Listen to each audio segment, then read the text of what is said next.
Welcome to the Think Factory podcast. We got one question for you. What keeps you up at night?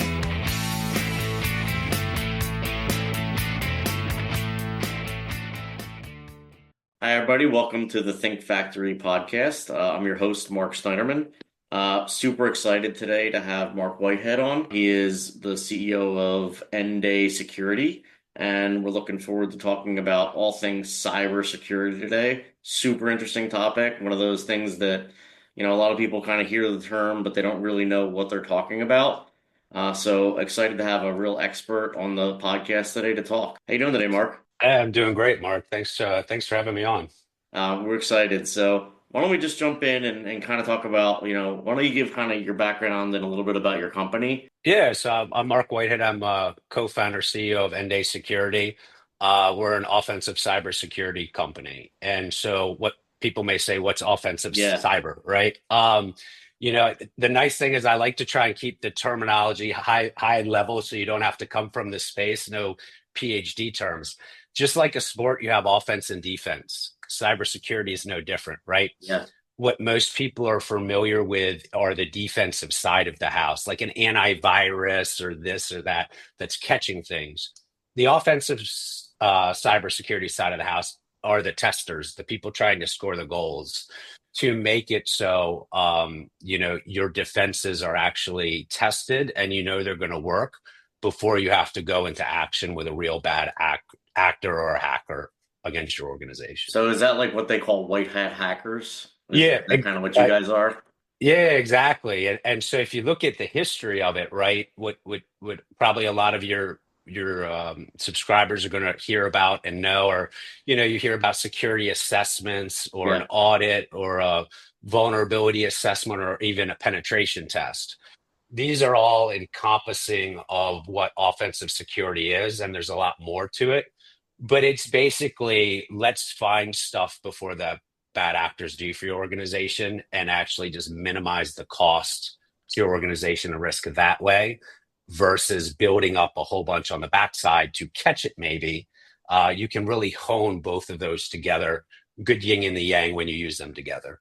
Yeah. So what industries do you typically are you looking to work with? Because it sounds like the kind of stuff that people sit and say, oh, that doesn't really, I'm just Yeah. running, an accounting firm or I'm running a law firm. I don't really worry about it that much. Who's trying to hack me? I'm not the Department of Homeland Security. I'm not the Department of Right. Defense.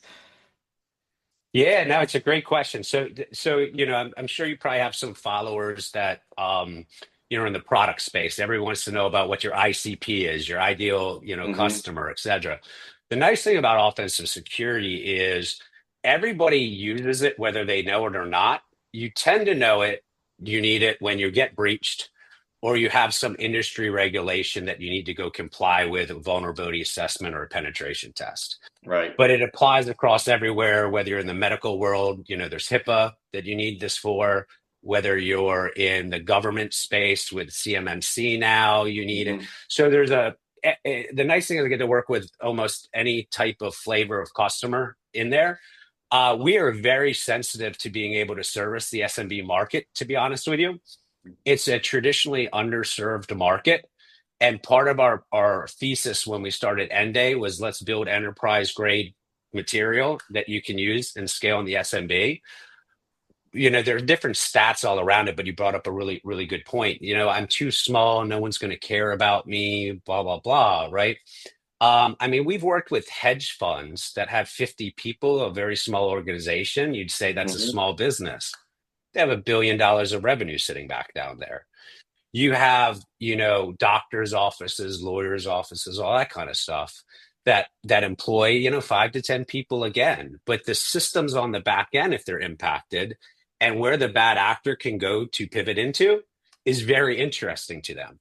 So this isn't to scare everybody, in terms of everybody's a target, but you actually are if you're sitting on the internet. You are if you have revenue.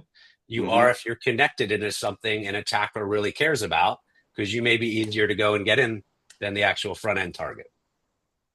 Right. Yeah. Totally true. So yeah, so we've I'm always looking to help clients with understanding, you know where are your vulnerabilities? How are you gonna handle this? And every time you say, well, you really ought to consult with a cybersecurity company, their eyes kind of go like, oh no, that's gonna cost me Right. so much money because there's not a lot of people out there that actually are committed to the SME market and kind of understand what do they need and how we're gonna scale this up and down. So do you run on like subscription models or is it all hourly? Yeah, so we service the enterprise, but we also are going to launch an SMB model that is Yeah. just a monthly fee for them. And then if you need some certain outcome, you pay for the outcome. But when I think you actually bring up a fantastic point. It's almost like the dentist when you first go. People are like, I don't want to go to the dentist. I know the billing, I don't know my insurance, Yeah. all this kind of stuff. We're trying to break that barrier. It shouldn't be expensive. Part of our thesis when we started this is if me and my co-founder went to an island, a non-extradition island, and went and ran this tool, we'd be billionaires because it's Yeah. so effective. And if we were on that side, you brought up white hat, and we were white hats. But if we were black hat, what we Yeah. built could just go and and Can just go and and the way we disappear. and we do the AI stuff, like we scale very, very well. Yeah. But the answer is if a bad actor can do that for that amount of money, why are everybody charging these businesses so much money when they just need something that we can build and scale and give a very cost effective model? So, if you look at, just to kind of talk dollar amounts so you understand, because you've been in this, Sure. right? Someone wants Yeah. to go and do a pen test on a small business. You can be looking at 20, 30, Uh-huh. $40,000 easily. We don't believe in that in our philosophy. We don't feel it should cost that way. Now, we think because we're using the software we created, it's a good yin to the yang, but it should be a fraction of the cost Right. to the 90% that actually drives our economy. While the 10% of the enterprise we still play with, it's a different ball game. So Yeah. I think when you They have look at different requirements, they're scattered, they're huge. It's not the same thing. 1,000%, I think what you Yeah. also find that as we've made a number of different products. There's stuff you can control and there's stuff you can't control that you didn't even realize your business is impacted on. Like, breach credentials that one of your employees got in somewhere else that reuses the password. Like we find that kind of stuff. Hmm. So that's where we did the offensive security versus just we do these things because we want people to look at it and say, it's not scary. It's Yeah. not super cost prohibitive now. And it looks, our models, we're actually going to launch for Small Business Month. Our model is going to look like an antivirus subscription in the, $100 a month, That's $200 a that's month. incredible.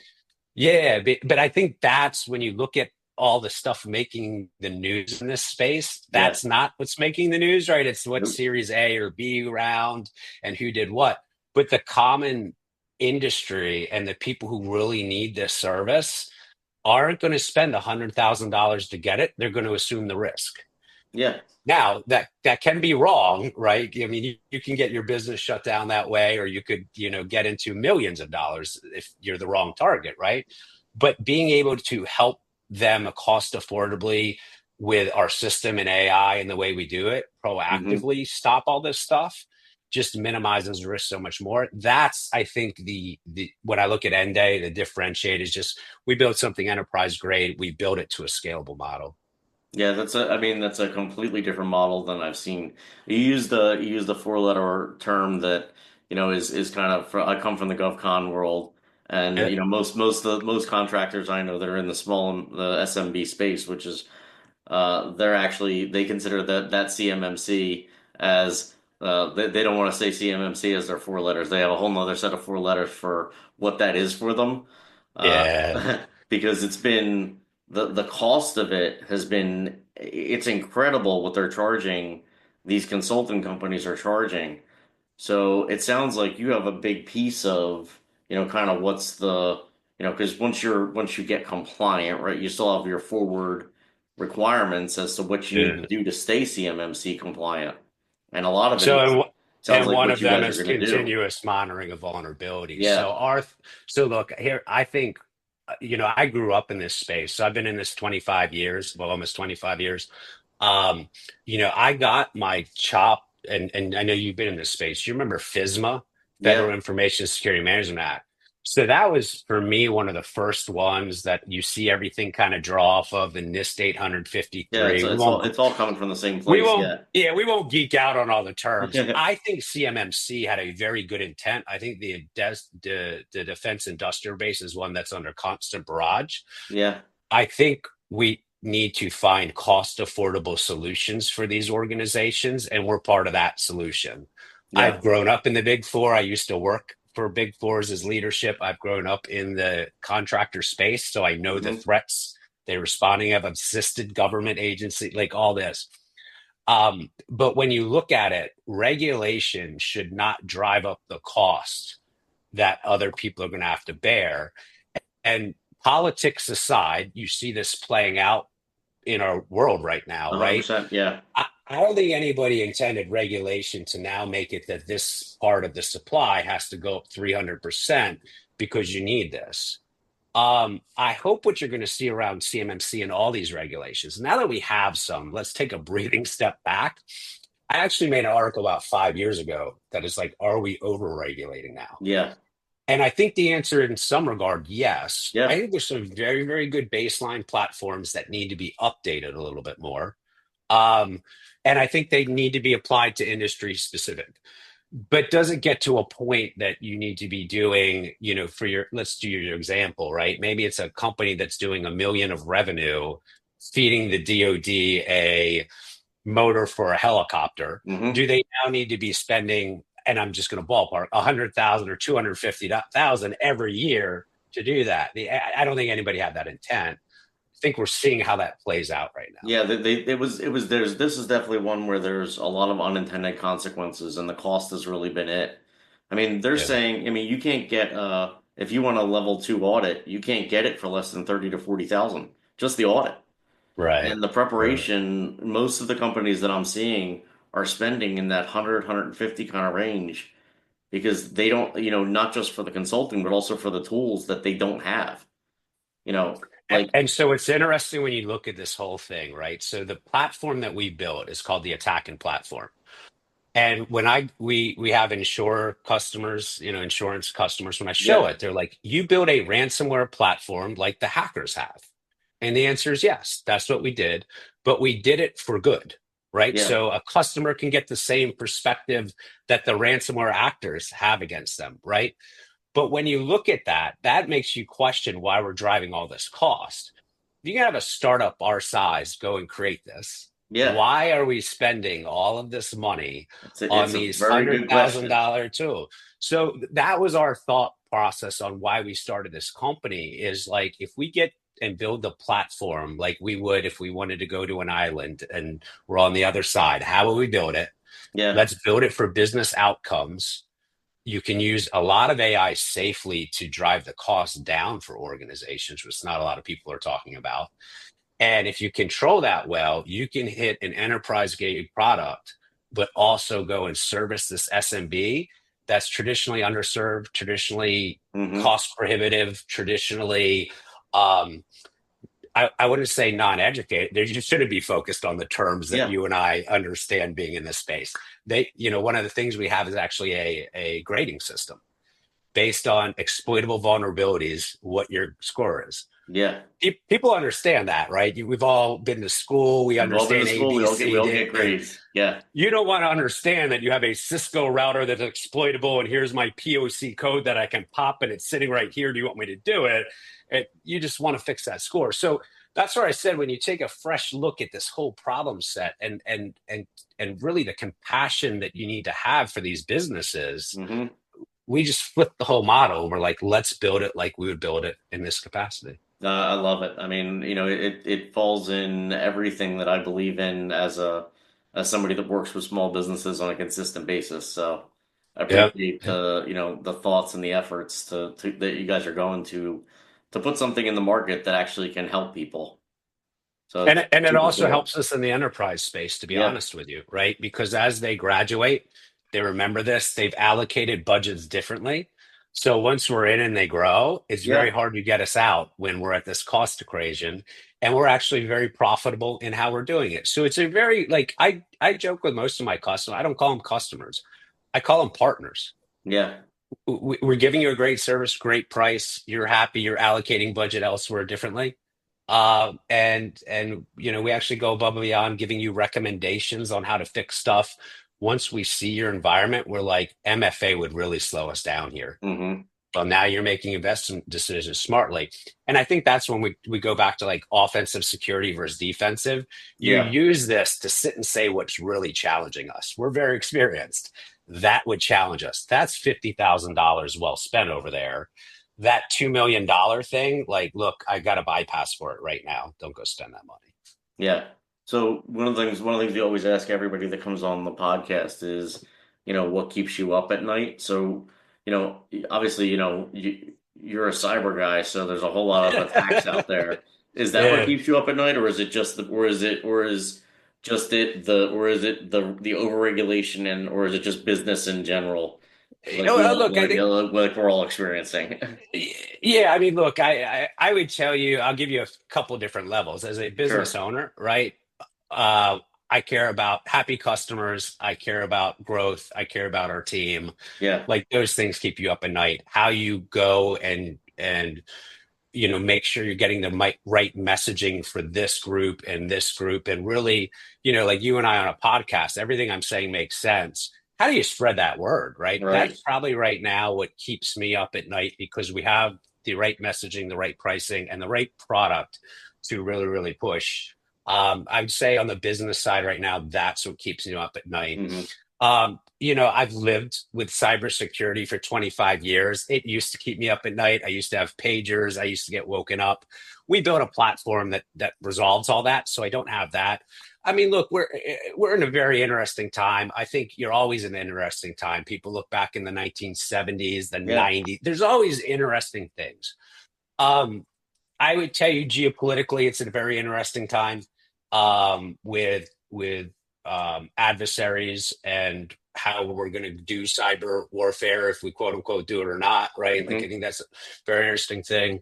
I think the economies of how AI is going to impact traditional businesses and then businesses like myself is interesting. Yeah. Ours is a huge bet that AI turns out to be the game changer that it is. I like to joke with everybody. You have politics, you have a right side and a left side. In AI, you have a right side and a left side. Either it is going to dramatically change the world, or everybody thinks it's just fluff and a bot. Yeah. I'm very highly on the right side of how it changes it, because I consume it, because I use it, and because I know the limitations. I think that may be the number one thing that keeps me up at night, is if we're right on how much it changes this Mm-hmm. game, the ripple effect for it. I haven't necessarily seen the GDP growth scenarios that would play out. I have seen the margin expansion very, very well play out. So, I'll keep it a little higher level. Those are the things that scare me, is just Yeah. the cyber, not so much. I think when I look at the platform we created, as weird as it sounds, I feel better about that. Okay. Um, That's great. because we've created a real-time way. And look at it this way: if you have your real bad actor right now that's looking at you, and you have us that's looking at you, now the race condition is we both know it, who can action it quicker in your organization. Yeah. And that that time delay used to be weeks, months, and years. Now you actually do have a true fighting chance, because we're using the same techniques they're using. So, like, that excites me. Yeah, that is super exciting, because most of the time you're looking at these threat mitigation and threat assessment programs, and you're waiting for somebody had this scenario, and you're waiting for it to download to your system so that it can analyze and figure out, does this exist in my system? And it sounds like you guys have a way more proactive approach to things, which is just great. Yeah, and I think that is a testament to AI. Yeah. I really do. When we built it, I know we're going to talk a little bit more about, kind of what we did, but when we started this, you could not have had a company, and talking about starting a company and everything, we would have had to have $5 to $10 million of investment to Sure. get as far as we were pre-AI with how we built this. The technology barrier, if you know it, domain you're going into and you know how to use it, and an advanced state, not just chat GPT, but Yeah. add abilities. Like the cost savings and the impact you can make on organizations, I've never seen anything like it in my life. So it's an exciting time, but it is also a time you have to remember that anybody can do this now if they know what they're Right. doing, including the bad actors. So I would say it's an invigorating time just to be in this space. Yeah, I mean, it's on a low level when you look at, how companies are, sort of deploying AI and trying to use AI. It seems like, I mean, you hear a lot about, sort of I mean, maybe not the cyber threat of using it. It's more the leakage of your own data. It's kind of it's not like an outside actor called you called it yourself, right? That, Right. people are using tools without understanding where the data is going and what they're doing. So I mean, most law firms kind of have Very a valid. flat like you do not go on OpenAI. We don't use it because you're just feeding. You might feed client data and you might have lost it. 1,000%. However, I'm not a lawyer, but I do like to put legal stuff in ChatGPT Yeah. because it does give you a very Oh good yeah, it's got a flavor lot of from a great stuff. non. Yeah. Here's what I would tell you: one of the core principles we did when we started messing with AI and implementing it Yeah. and experimenting, we made a zero customer policy of it going in there. But here's what I can tell you: you can still very effectively use it that way, right? You can parse it a certain way. So Hmm. it can give you what you need. So we'll even take the legal example, right? I don't need to know client XYZ's name. I need to look up statute in this state, case Yeah. record, etc. Now, should I be able to go grab that? Yes. Is it okay that my firm's going and grabbing that? Yes. Where is it not okay? Where defendant XYZ is now input and over in there. Everything we do with AI, we looked at it from a safety first standpoint. We actually launched an AI hacking agent, and you can see it on our LinkedIn and some of the Yeah. website. This thing is hacking on its own, literally. And it's changing as we're using it without our direction. You can argue why, whether it's just really, really good models or this thing starts to think the way we're doing it. I'm Yeah. a little more still, it's the model than the thinking, but you can see it's progressing. So then we had to take a step back and we had to gate it a certain way. So it's only doing what you request from us to them, right? But again, no client data. And we're able to produce things that look like you think we would have given the whole thing to there, but we architected it very smartly because I think that is a Hmm. number one concern. I think where you're going to see a lot of the other use cases not work for organizations is around that. And the nice thing is we're cybersecurity professionals first. So we know all these things while we're building it. We're like, Right. don't do that, don't do that. Like I laugh, we're talking about CMMC. I laugh somebody wants me to get a different audit for something. I'm like, look, I have the materials. I'm not paying $100,000 for it. Take it or leave it. If you want us to have it, here's the extra $100,000 on the ticket because nobody Yeah. else is asking once they realize how we built it, what we're doing it. I'll sit with your architect teams and get it there. There's something nice about the checkbox, and I get that. But yeah, like I said, I think what you're going to find is there's an experimental phase, and there's probably a great industry for people watching that want to be out there and trying something new. I Yeah. mean, we applied safety first to the attacking platform and offensive security. That's our Hmm. space. We love it. There's a really nice play for how you safely do these kind of consulting engagements that Yeah. I absolutely believe in a legal case, you should have an AI chatbot right now Yeah. that you're figuring out safely how to do it.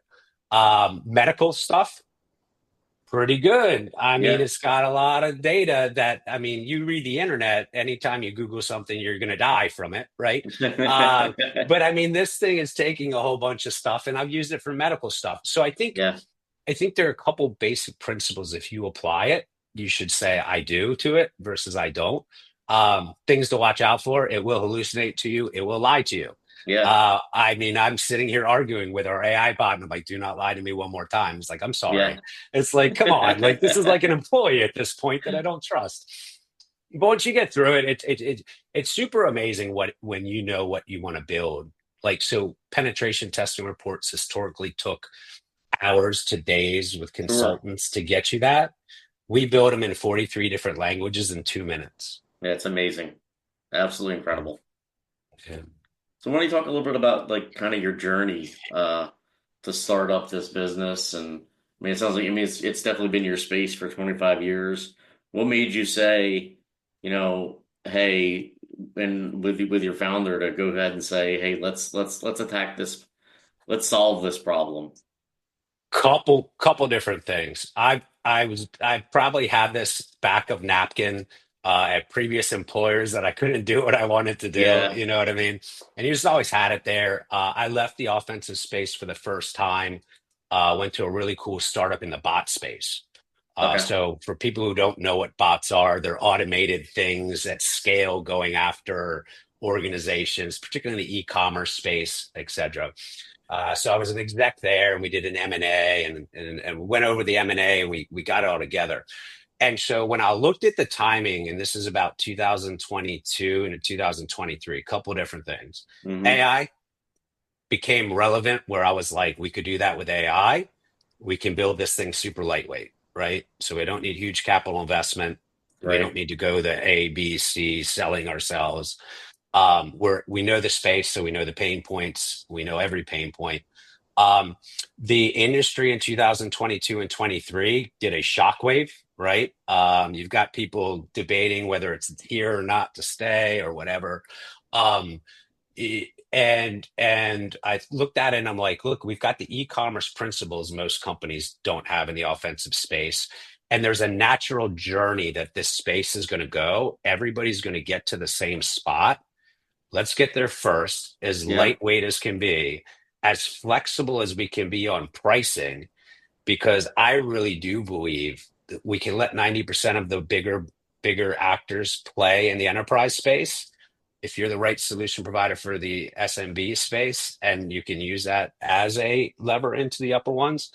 So long story short, it just all kind of came together. Mm-hmm. There's never been a better time on lower barriers to entry that if you have a passion right now, go do it. Yeah, this is it. Yeah, This yeah. is it. I went and played in. Like I saw Google came. They had their new Firebase AI came out yesterday. The open link to go in and play around and see if you can create some code. So I was like, oh, this looks fun. So I went in Yeah. and I've always wanted like I keep my tasking and like I'm one of those old school guys with like lists. And then I kind of roll the list and I create a list on Sunday for the week, and then I kind of roll it each day. I was like, what if I Yeah. ask AI? I'll just go in and see if it'll do it.